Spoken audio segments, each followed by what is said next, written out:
Ayan, magandang gabi, magandang araw, umaga, tanghali, gabi sa ating mga viewers. Sa lahat po ng sumusubaybay sa ating live, sa ating reaction video, maraming maraming salamat sa inyo. At siyempre, batiin ko muna si Kuya Bal na isang mapagpalang araw. Si Kuya Bal, si Ate Idna, at si Kalinga Prab, at siyempre po si Ruel Malalag at si Rachel. So ngayon po mga Kalinga, reaksyonan ko lang itong live ni Kuya Bal kasi tumawag ito ng aking pansin. Ang dami po kasi nagpi-PM sa akin na Kuya Bobby, ninong ka daw. Kinabahan ako mga kapatid. Ninong na naman tayo, oo. Kaya lang, ang laki ng pakimkim daw. 30K. Oh, magsimula na tayo mag-ipon. So ito po mga kalingap mga kapatid, masaya lang ako kasi tatalakayin ni Kuya Bal ang perfect match no, ni Ruel and Richelle. Ito po ha, ayoko ng tagalan. Let's go na tayo. Ito, panoorin natin. Pero ha, mag-comment kayo pagkatapos yung mapanood. Tagal na po yun, nalumbas tayo sa telebisyon. Ay, mga kalingap, mga kaibigan. Ayan.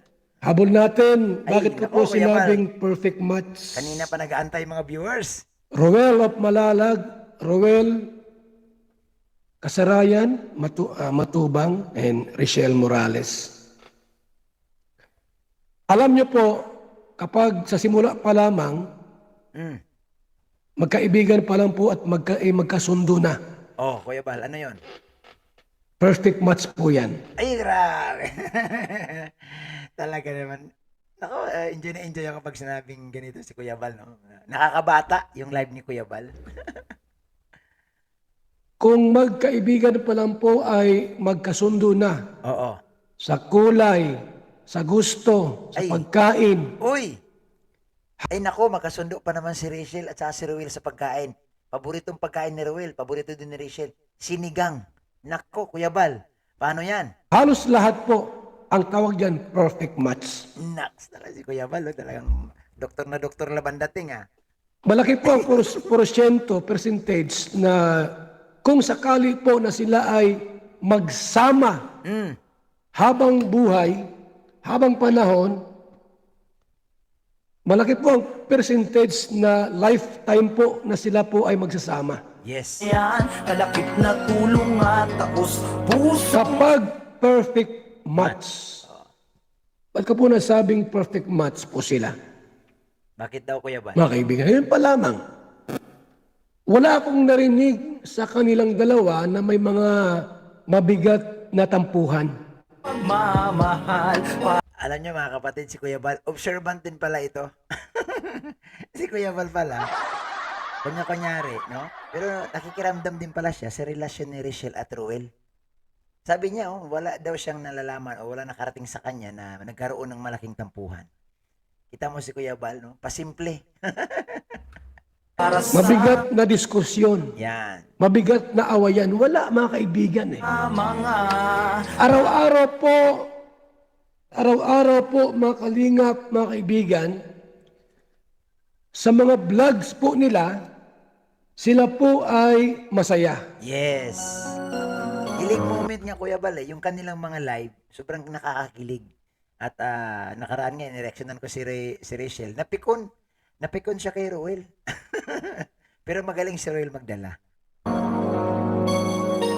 Wala ko napansin dito na si Ruel ay malungkot. Yes. Laging masaya. Wala akong napansin dito na si Ruel ay nasa loob ng kwarto at umiiyak, umahagulhol. Wala. Alam niyo mga kalingap, kapag naghagulhol si Ruel doon sa kwarto niya, maririnig ni Kuya Bal. Kasi alam niyo kung bakit? Yung kwarto ni Ruel andun sa lighthouse. Eh si Kuya Bal laging tumatambay doon sa gilid ng pintuan ng kwarto ni Ruel. Ay sigurado pag may humahagulhol doon eh, siya ang unang makakarinig. Si Kuya Bal pa. Namintin po yung yung relasyon na suwabing-suwabe. Bal Santos. Isang patunay po mga kalingap na kung sakali man ay Magkatuluyan. magkaligawan, magkagustuhan at magkaroon ng Ano Kuya Bal? Patubang, hindi ka relasyon Mm-mm. at hantong sa pag-aasawahan, Mm-mm. 100% po mga kaibigan. na maganda ang kanilang pagsasama. Tama po yan, mga kalinga. Observe niyo po sila. Ikumpara mo sa iba na hindi pa nga mag-asawa, lagi na nag-aaway. Sa marami pang kapos Ay, how much more kung mag-asawa na? nating Lalo- mga lalong pangayaman. Wala po napansin dyan. Iwan ko lang si Rizan, kung may napansin siya sa anak niya na umiiyak kababayan, lingap sa mahihirap. lumuluha dahil Kuya Bal, si Richelle umiiyak lang sa mga basher. Pero pagdating kay Rowel, nako, lagi pong nakangiti si Richelle, lagi pong kinikilig. kay Roel. Mayroon ba? Wala. Na kaniyang tugon para sa bayan. Ibig sabihin po, mga kalingap, mga kaibigan, perfect Perfect. yung kanilang relasyon. Takil na tulong at tapos pusong At pagmamahal. kapag perfect po yung relasyon, mga kalingap, hindi na pinapatagal yan. Oh! Alam mo si Kuya Bal, sa totoo lang, dahil nga siya may edad na, siya punong-puno na ng karanasan pagdating sa pag-ibig. Alam na ni Kuya Bal no? Alam niya na ang takbo. Kaya sabi niya nga kanyo no, hindi na raw yan pinapatagal. Nagulat ako doon Kuya Bal parang ano ba Kuya Bal? Para sa mga Huwag mo lang gawing 5 years relationships o 4 years, 3 years. Ang pinakamatagal po sa perfect relationship po ay 1 taon. taong nangangailangan. Pag sinabing Pag-asawahin mo na agad. Alam mo yun, totoo yun ha mga kapatid, mga kalingap. Kasi isipin nyo, yung iba nga umaabot ng 5 years, 10 years, naghihiwalay din Oh, di ba? Sabi nga ni Kuya Bal, 1 taon lang pwede na yan. Makikilala nyo na unti-unti yung sarili nyo pag kayo na magkakasama. Sa totoo lang, experience nyo ba? Marami pong tumagal dyan. 5 years, 7 years, 15 years. Ano ang ending? Hindi pa sila nagkatuluyan. Tama, may punto si Kuya Bal, mga kapatid. Ibig sabihin, aktwal na magtatabang, di bibig ang gagamitin. Yan ang the best sa perfect time. Yes. 1 taong relasyon. Sa may hirap at Uy, malalapitan natin, boses Maganda na mga kaibigan yan, mga kalingap. Tsaka pag perfect relasyon po mga kaibigan, maganda ang maging bunga ng iyong mga anak. balasan. Sabi natin, oy, mag-asawa kami 5 years ago pa, 5 years from now pa. Hindi pwede. Hindi pwede po. Ayaw ni Kuya Bal ng 5 taon. Kapag perfect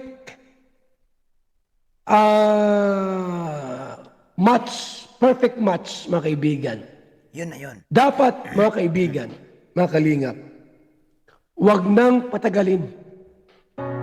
Pagsampa ni Richelle ng 18 years old, pag-asawahin mo na. Kuya Bal, paano yung pag-aaral? Pag nag-asawa yan, siyempre hindi pa tapos. Yung ibang viewers gusto daw tapusin yung pag-aaral. Tingnan natin kung ano sasabihin ni Kuya Bal, ha? Pag-asawahin mo na agad. Huwag mo nang hintayin pang umabot ng 20, 21, 22. Nako. Ay walang problema mga kaibigan. Walang mga hadlang, mga obstacles, ano mang tawag dyan. Yes. Both side. Sa panig ng babae at sa panig ng lalaki. Alam mo Kuya Bal, sa tingin ko wala namang hahadlang na, no? Kasi si Tatay Rizan tanggap na si Rowel. Si Kalingap Awi naman tanggap din si Richelle. Ikaw din bilang isang tiyuhin, tanggap mo si Richelle. At saka na sa'yo si Rowel. Naku Kuya Bal, wala pong problema, ha? Maliban na lang, no? Maliban na lang pag mayroong mangingialam dyan. Pero sa tingin ko wala na po. Kung pag-usapan natin ang pamilya both side, lahat po butong-buto sa bawat isa. Kapag perfect match, pati handa yan mga kaibigan, bunggang-bungga yan. Yes. Pag perfect match mga kaibigan, Ay, nako. maganda ang kanilang magiging hantungan at pagsasama kapag perfect match. Perfect match. Ibig sabihin mga kalingap, mga kaibigan, pag nag-18 si Richelle, mas mainam po magpakasal na agad sila. Yeah. O, yun ang opinion ni Kuya Bal ha. Yun ang opinion ni Kuya Bal. So, siyempre, yun ang opinion ni Kuya Bal bilang isang tiyuhin ni Ruel na napag-usapan din nila ni Ruel yan at ni Richelle. Sila pa rin ang masusunod. Kasi kahit anong gawin ng mga tiyuhin, ng mga tiyahin, ng mga magulang, kung ang si Ruel at si Richelle, hindi pa sila at gusto nilang tapusin yung pag-aaral, nasa kanila po yan. Pero ito sinasabi ni Kuya Bal, may punto siya, na patagalin mo ng matagal, baka wala din mangyari.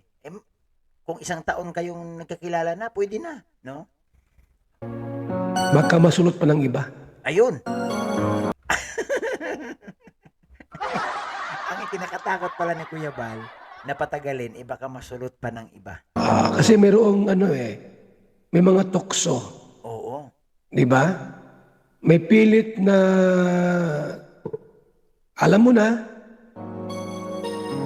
pilit na agawin. Ayun, may punto si Kuya Bal ha, mga kapatid ha.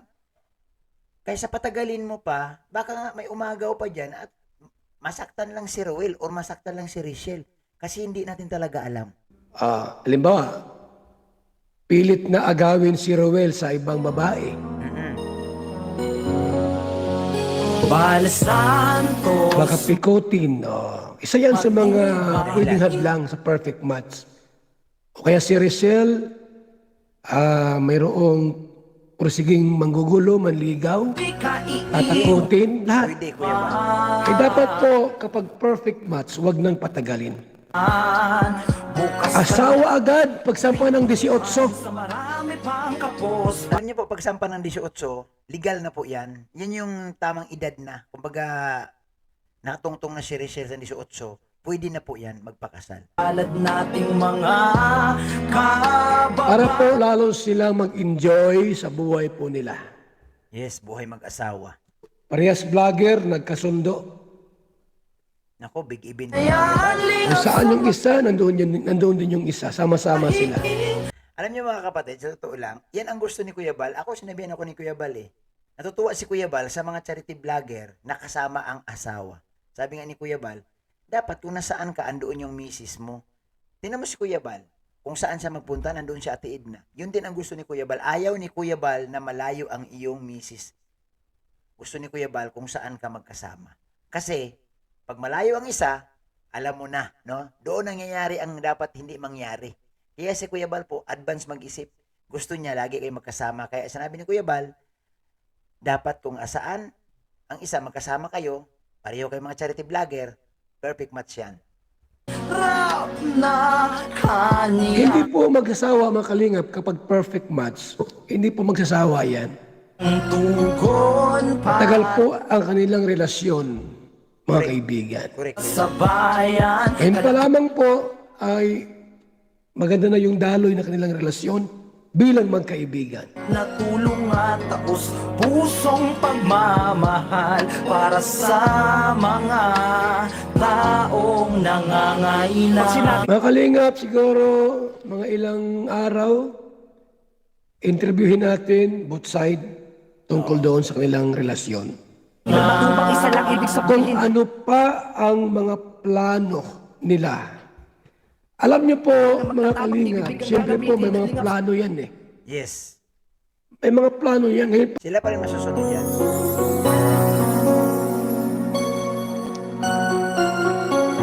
kasi perfect match mga kaibigan eh.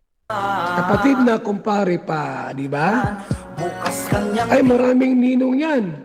Ang ninong niya, mga 50. Ang ninang, mga 50. tuwan sa marami pang kapos. Biruin mo, 100 ninong at ninang. Wow, ang dami kuya. Mga kaba. Ano kay Roel? Roel, kumuha ka ng kotse. Hanggat maaga pa. Yes. Kotse muna, para pagka nag-asawa kayo, ikaw na mag-drive. Sa mahigit Ikaw na mag-drive sa maging asawa mo. Yung kutsing kulay puti. Huwag ka muna kumuha ng pick-up. Kutsi muna. kaniyang Yung kulay puti ang kunin mo. Para gabi meron ng sayawan, may tugtugan na. Bigang gagamitin, lingap sa Pag may ka dyan po sa restaurant, ikot sa restaurant, malalapitan natin. Boses maganda po sa bahay po ang mga Wala akong napansin dito na si Ruel ay nasa